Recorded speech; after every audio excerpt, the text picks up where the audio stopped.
All right, so welcome everyone, and I'm so excited that we are together again. Today we're going to be discussing the reason why we are in this. All of us on this call are entrepreneurs, and we are businessmen for that matter. Our focus is how do we make our business profitable, especially in our kind of business, which is a deviation from the traditional business model. How do we make it profitable, right? And so that's what we're going to briefly discuss today on this call. Now, I always say that in network marketing, if you're going to be able to build a profitable business, there are three key things that you need to have at your fingertips, or you need to be conversant with. One, know your product. If you recall the psychology of network marketing, we mentioned that in this business, we don't sell, we share. What are you sharing? You are sharing your experience. So if you don't know your product, and knowing, I'm not only talking about knowing at the intellectual level. If you know only at the intellectual level, then you are selling, you are trying to pitch somebody to buy your product, and nobody wants to be sold. If you go to Katamanto, where they sell whatever, the boys are there selling. When you get there, you see a lot of them patronizing you. Oh, Nana, who they towe mami? Oh, Ohima. They don't care about you. You are not Nana to them. You are not Ohima to them. All they want is get your attention to buy what they have. And we all get angry at that attitude. You might be going into the market to buy the same thing that guy is holding, but because of him patronizing you, you get angry and you pass him and go into the market to buy what you want to buy. That is how it is. If you are sharing a product with somebody from the intellectual level, only head knowledge, you are not different from that guy trying to patronize you to buy his product. So you need to be a product of your product. Consume your product, know your product, share from your personal experience. The next thing you need to know is, how do I make money? Like the story I told you, one who goes blunt or goes silent, goes sharpen his sword and come back, and he's more effective. In this business is the same. If you understand how you get paid, then you know and understand what the money-making activities are and focus on those ones. For instance, I am a silver. I signed up in this business as a silver. I know that if I sign on somebody on platinum, I have 578 Ghana cedis. Maybe I want to upgrade my account to gold. And I know that as a silver, if I focus on silvers, I might not be able to make the money because I need a lot more people to be able to make 800 Ghana cedis to upgrade to gold. So what do? I work at getting just 2 platinums. 2 platinums, just the startup bonus alone, or the direct sponsor bonus alone, is over 1,000 Ghana cedis. I can upgrade to gold with just 2 activities, 2 platinums. So if you understand how your business pays you, then you know how to strategize to make life easier for yourself, okay? Then the next thing to do is know how to duplicate and build. How do I build? How do I duplicate myself? And that is where leadership is called in. So constantly, you need to continue to update yourself. As we speak, I have Napoleon Hill's Think and Grow Rich before me. And that is what leaders do. Leaders must always read. Update yourself. Look, you don't need to reinvent the wheel. People, whatever you need to do, people have done it before. All you need to do is discover it and get to do what they did, and you get the same results. So as leaders, we need to be able to build our capability and be able to pass that on to the people who trust us and follow us so that they can also do the same. And that is where the duplication comes in. All right. So 3 things: know your product or be a product of your product, know how you get paid, understand your compensation plan so that you can strategize properly to optimize your business, and know how to build and duplicate a network. All right. Now, to start with, to be profitable, you need to make some key decisions. The first of which is, this business you are taking now, is it a hobby or is it a business? Why is it important? If it's a hobby, it tells on the time you will spend on this. From if it's a business, the energy you exert on it will determine whether it's a hobby or it's a business. Don't forget, success is not mandatory in a hobby. Success is optional when it's a hobby. But when it's a business, who goes into business wanting to lose? Nobody. So success is mandatory when it's a business. So that tells a lot, and that will have an impact on this decision, will have an impact on your business. So if you know that this is a business, then you know that failure is not an option. Success is what you are gearing up for. And it will also tell, or the decision is critical to also help you to be able to know how to approach what you are doing. All right. Now, like I said, why does it matter to make this decision? It matters because whatever you do in life, you face setbacks. Life is not a smooth sailing. I did physics during my SSS, and there was something we call sinusoidal waves. A sinusoidal wave moves up and down, which is what our electric current does. But that is why our gadgets at home cannot survive on AC, alternating current. Our gadgets need what we call direct current, DC. And so in every home appliance, there's a mechanism to convert your alternating current to a direct current so that your gadget will not get destroyed. That's why if doom saw is on, off, our fridges get bent because our gadgets cannot take that. The same way in life, until you have made a decision, it becomes difficult to even out the setbacks in life. You need to learn to put certain things in the dustbin of life and move on. If it's a business, you expect it anyway. And so you know, and you are looking forward to those setbacks. And once they come up, you strategize and you outwit those ones and you move on. But if it's a hobby, why would I want to give myself a headache over something I really just want to have fun with? If it's a hobby, I quit when the setbacks come. You will meet what I call the dream stealers. Who are the dream stealers? They don't intend to steal your dreams. Maybe that is not their intention. But they are not seeing what you are seeing. And so they'll talk you out of what you are seeing. And that is what I call the dream stealers. If you take this as a business, you will stay focused because you know the vision is only you who can see.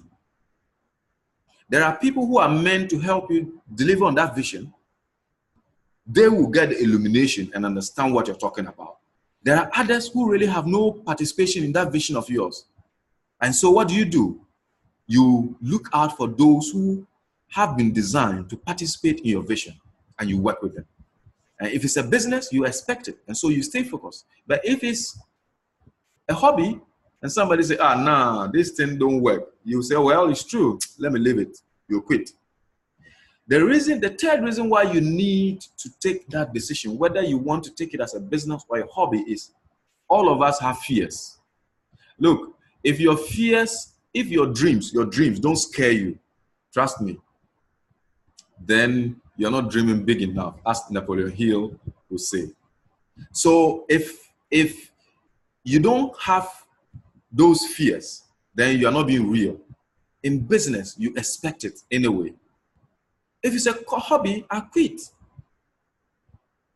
Okay? But if it's a business, you know that this is something to expect. I was having a chat with one of us before the call. He was talking about, hey, then I need to hurry up to upgrade my account before my time elapses. Those are the fears in business. It's like you running your own setup. Today is 21st. You look at your revenue and you look at your costs. When I talk about your cost, I'm talking about just the overhead. Talking about your electricity bill, your salaries, your water bill, and you look at how much has come in for the month.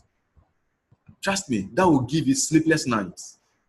But it's a business. What do? You need to now start thinking, how can I raise money to pay those salaries? How can I raise money to pay those bills? If not, the next 30 days you'll be without water. And you might be without the people who are helping you deliver on that business. So you have fears, but those fears are to be expected if it's a business. But if it's a hobby, why? I'll walk away. All right.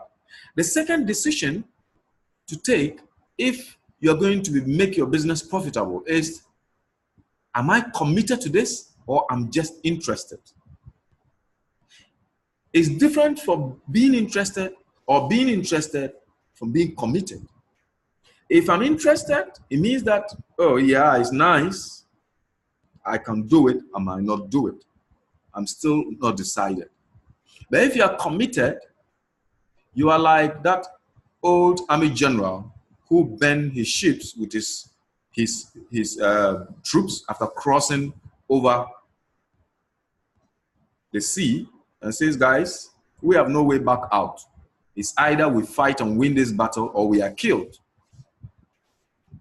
So this is key. You need to decide whether am I committed to this or I'm just interested. If you're committed, sure, you'll see success. If you're just interested, maybe you might see some success.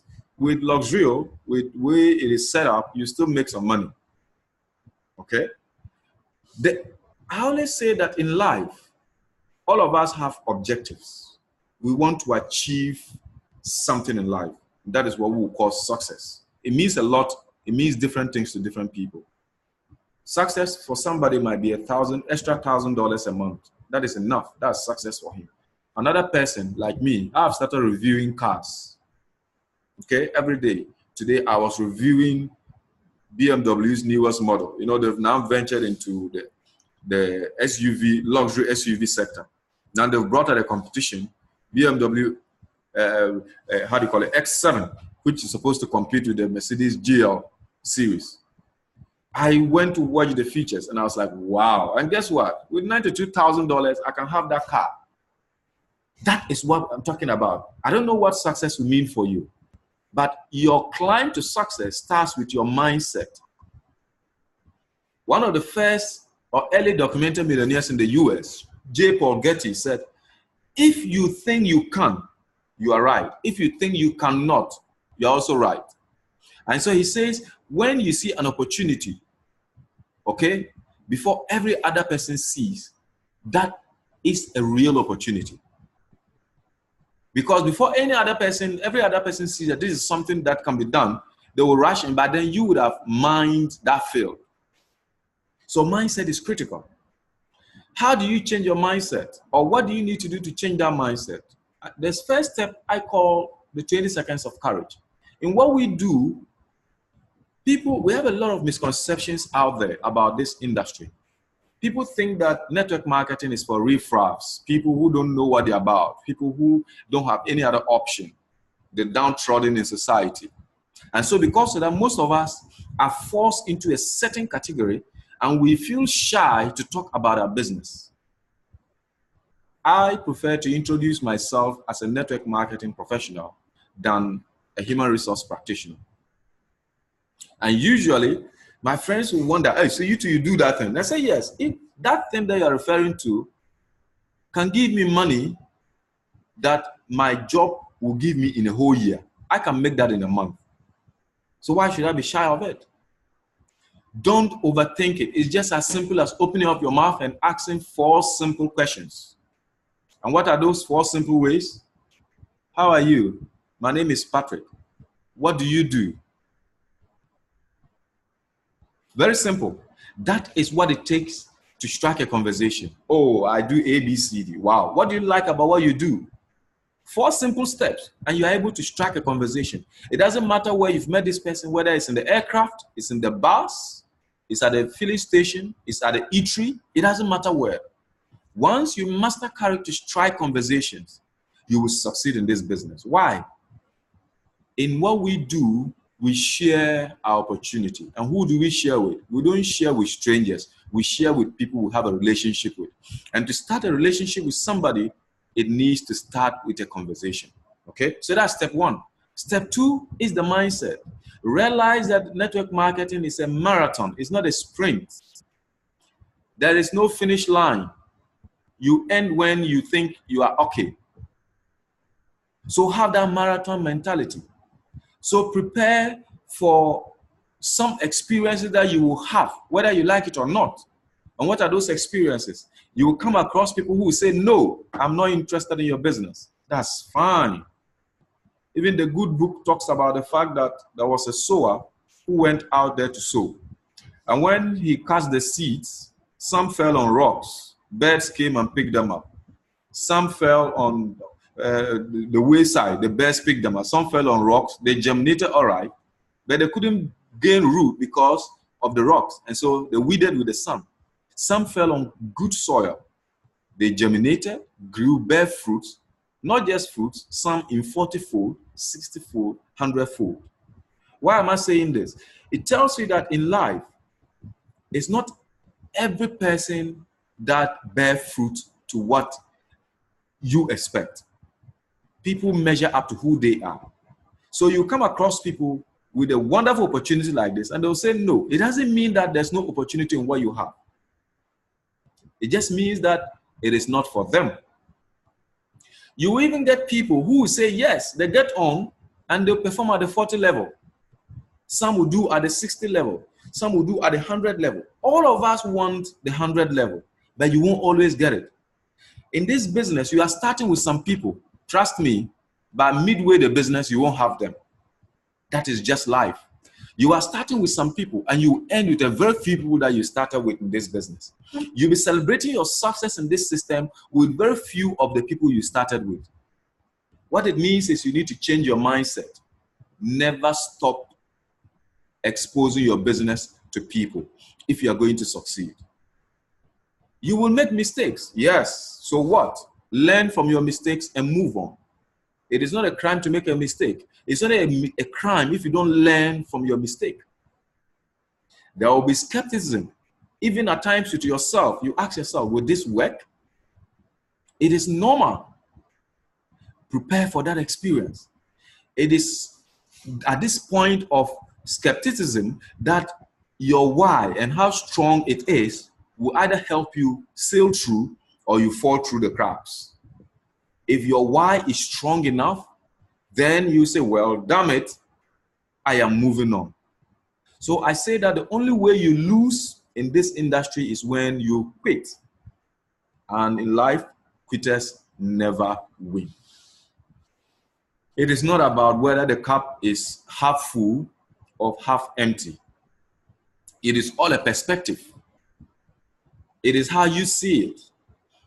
Somebody says, oh, LuxReal is new, so why should I risk it when there are other systems? That is the opportunity. Yes, you might see an opportunity with an already established system. That is great. Another person might see an opportunity with an upcoming system. That is great. It's all about how you see it. If you think that pioneering a system is good, that is the opportunity you have seen. If you think that pioneering the system is bad, you want an already established system, that is the opportunity you have seen. So it's about perspective. It's not about whether you are being an optimist or being a pessimist. Your perspective can either make you a pessimist or make you an optimist, all right? How do I change my mindset? These prominent people made these pronouncements which are telling. And I caption this, change your mindset and change your income. There are a lot of people out there who who are way behind their bills, and yet they know it all. When you approach them with this business, they'll tell you, nah, this thing don't work. Oh, how can I be wasting my time with this? I always say, if you buy their opinions, you will buy their lifestyle. What is their lifestyle? Catching or playing the catcher, always behind their bills, trying to find ways and means of surviving. Meanwhile, life can be abundant if you only shift your mindset. So change your mindset, change your income. Oprah Winfrey says, I said, your mind is your most powerful weapon. That is it. That is the most powerful weapon you have. I like one guy, Franco. He wrote in his book, Man's Search for Meaning. He was one of those guys that were captured under the Nazist German era. He's a Jew. And he was thrown into prison. They were molested. They were tortured. And he said at a point, everything was gone. His family were killed. His parents were killed. The only thing, he said, the Germans couldn't take from him was his will. That was his only weapon. And that is a mindset. And he talked about the issue of there's a concept in psychology called, or what is the technical term? I've forgotten. But to say that if you have a strong reason to exist, you actually can sail over any challenging situation. People go through the same situation. Some come out strong, some crumble. Why? It has to do with the mind. Never quit. Most people quit right before their businesses explode. Forge on. Life rewards those who fight. Life rewards warriors. Heroes are always warriors. There will be challenges, so what? Move on. Be prepared to meet negative people. People who don't know it, but they claim they know it. And I say, if you buy their opinions, you buy their lifestyle. And what is their lifestyle? The rat race. Wake up in the morning, rush into traffic, get to work, close, fall into traffic, get back home, you're tired, rest, the next morning you're up, do that for 40 years of your life. Thinking that at the end of the day, you have a better retirement. You get into retirement, you realize that your purchasing power has been reduced by 75%. So if you buy their opinions, you buy their lifestyle. You need to have a long-term commitment mentality or mindset. Treat this as a marathon, not a sprint. Give your business 2 to 3 years and you can't fail. I'm not talking about 2 to 3 years folding your arms. Keep pushing. Keep doing what you're doing. Invite people to our meetings, whether it's online meeting or physical meeting. Plug yourself into the team activity. Give yourself 2 to 3 years and see what will happen with your business. There's no way you will fail. All right? In this business, we sort just like every other business. The most successful business are the master sorters. If you drive on the street, you see all business trying to catch your attention by way of billboards or adverts on the TV or on the radio. Why? They know that not everybody will like what they have. So they're trying to persuade those who would want what they have. And that is what we call sorting. And that's what we do in this business. We don't sell, we sort. No one likes to be sold. Our job is to share and educate people, not to convince people. My fellow entrepreneurs. In this business, we don't convince people. We share information, we educate people. Let them take a decision for themselves, because that is the only time they can decide and move. If you convince them, you need to keep moving them alongside. But if they are convicted and they are convinced, like Paul said in the Bible, I am persuaded. If they are persuaded, nothing stops them. They become unstoppable. So have this at the back of your mind. W, SW, SW, SW next. What is SW? Some will, some won't, some will wait. So what? Next. That should be your attitude. Some will do the business. Oh la la, that's what we're looking for. Some will not do the business. That's fine. Some will want to wait to see you succeed before they'll join. That's also good. Some would say, well, for me, it doesn't look like this will work for me. So what? Move on to the next person. Every successful business sorts. And how do you sort? It's all about exposures. If you talk to none, you make no money. If you talk to some, you make some money. If you talk to a lot, you make a lot of money.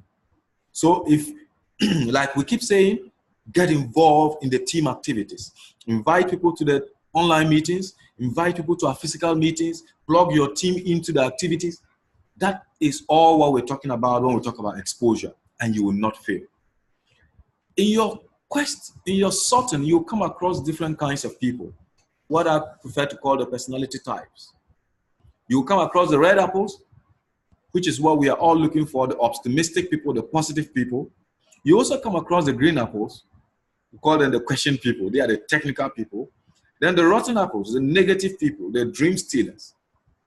Let's look at them in detail. How do you identify them?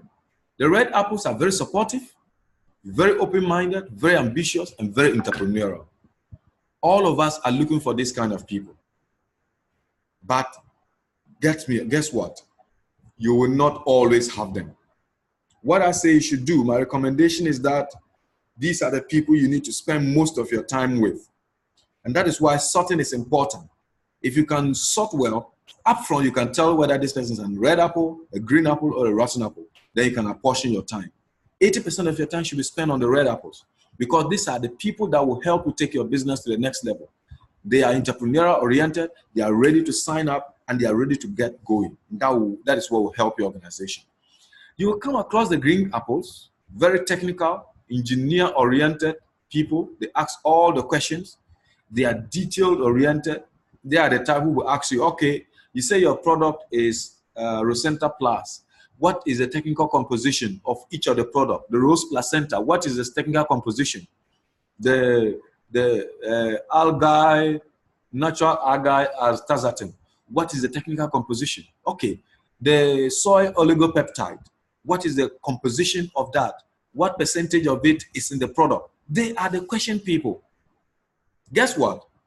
You don't want to spend a lot of time with these people because the information you give them will either let them become red apples or become rotten apples. If you give them wrong information, that is the end. They won't come back. So what you do is, these are the people that you direct to the source. Oh, you want to know the technical composition? I don't have all the details. I can give you a website. Go here, you can read and get all the information about the product. Now, why is it important? Sorry. It's important because then they can get authentic information for themselves. Also, it's important because you don't have to waste your whole time trying to explain the technical composition of your product. So I say spend 20% of your time with these people. Then the next is the rotten apples. Who are these people? They are pessimists. Oh, these things don't work. They are very negative. They are dream stealers. They'll tell you, oh, stop wasting your time. They are very skeptical. But the most interesting thing is that most of the time they are misinformed. They are holding on to half truths. How do you handle these people? They are not rotten people. They are only rotten apples. So don't throw them away. Spend zero time with them. These people only need evidence. Once they see evidence, quickly they become red apples. And once they become red apples, trust me, they will be the best people to ever close any rotten apple. Because why? They will now be sharing from their personal experience. They'll tell you, look, I was in the same shoe as you. I didn't believe this thing works. But look, I can tell you on authority it works. And so they are the best people to use to convert all the rotten apples. So evidence is the key here. Don't waste your time on them. Go do what you're doing, get the evidence and come back and say, hey guy, I told you about this. You doubted. Look at it. This is the evidence. And leave the rest to them. All right? Now, I say that you will come across the most negative people in your first 2 to 3 months in this business. Why? Because this is the time you really don't have so much to show. You don't have so much evidence. So get ready for it. You need to set goals. Set goals.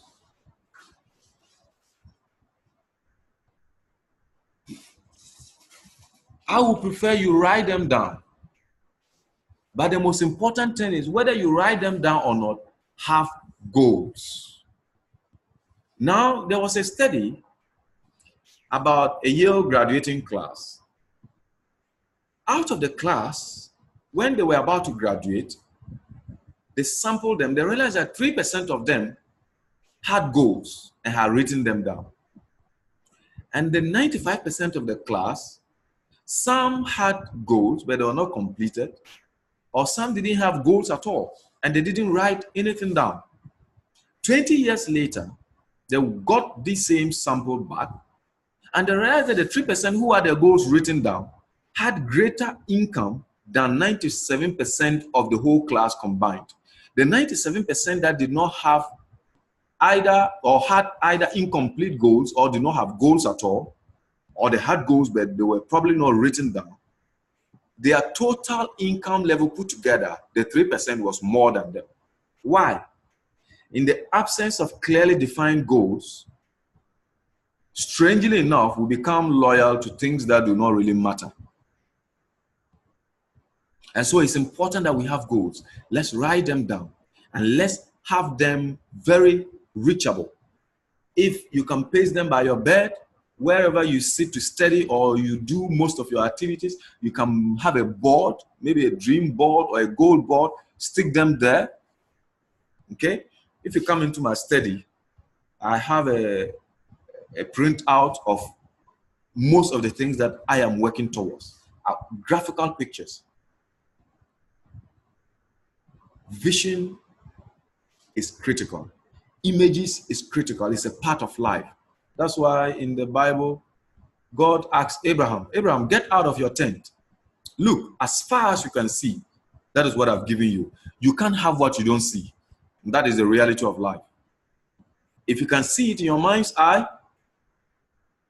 it is achievable. So let's have defined goals and scare yourself with your goals. The next thing you can do to be profitable in business is to become a leader. And talking about a leader here, I'm not talking about your status, your social status, your educational background, or your personality type. No. When I'm talking about the type of person that other people will willingly want to follow. Among all the leadership, my leadership mentors, there's one person that I love so much, and his definition of leadership, John C. Maxwell.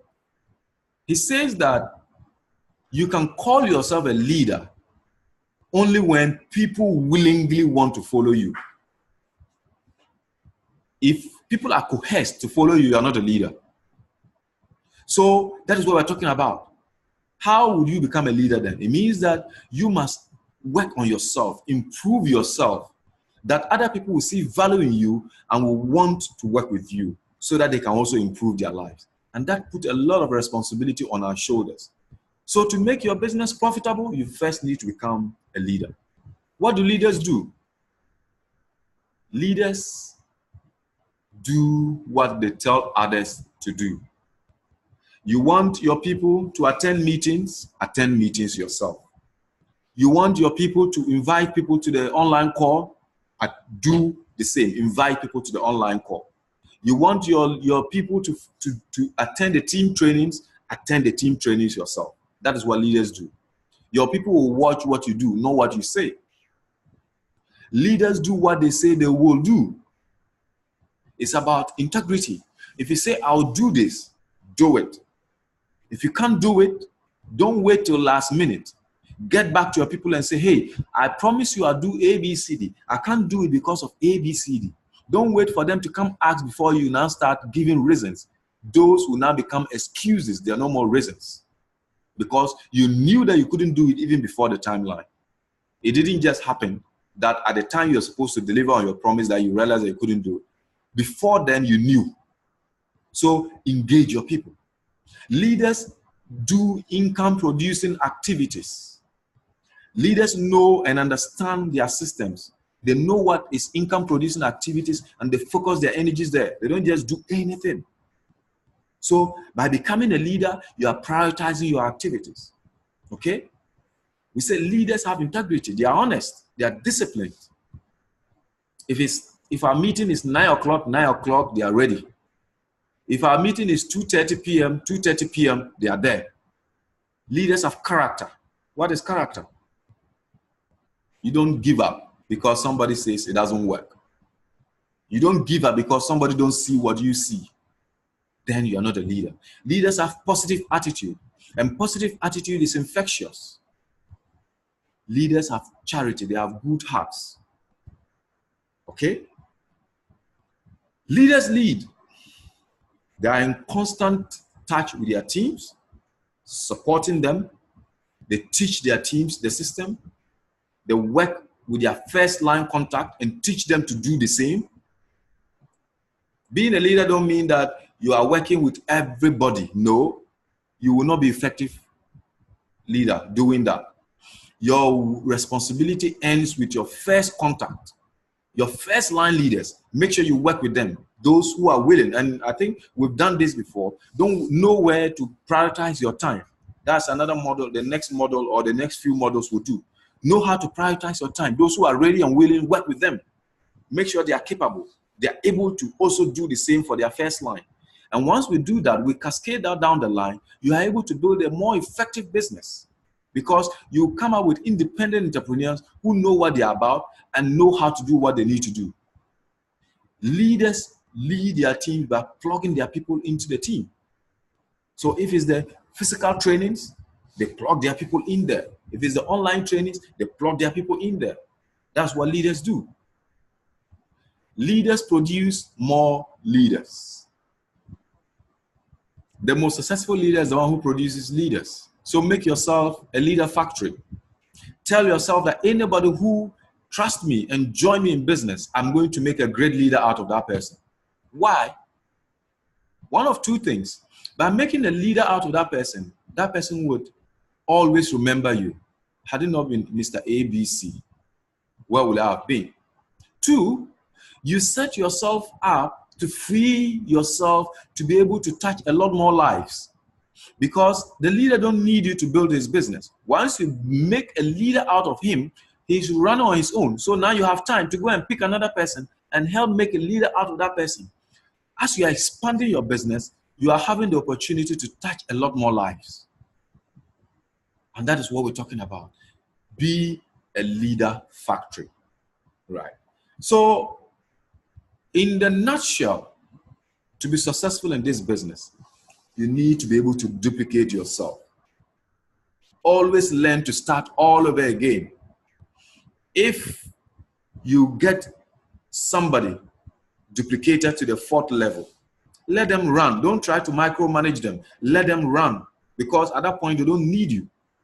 If you've done a good job as a leader, go and look for a new person and create a monster leader out of that person again. And that is what we call duplication. Do it over and over and over and over again. And so what we do, there's no end. We're in the business of touching lives. And the more lives you touch, the more you transform your own life. This is what we're talking about. Thank you very much. I would, at this point, activate the microphones. And if you have any question, we will take them. Thank you for your time.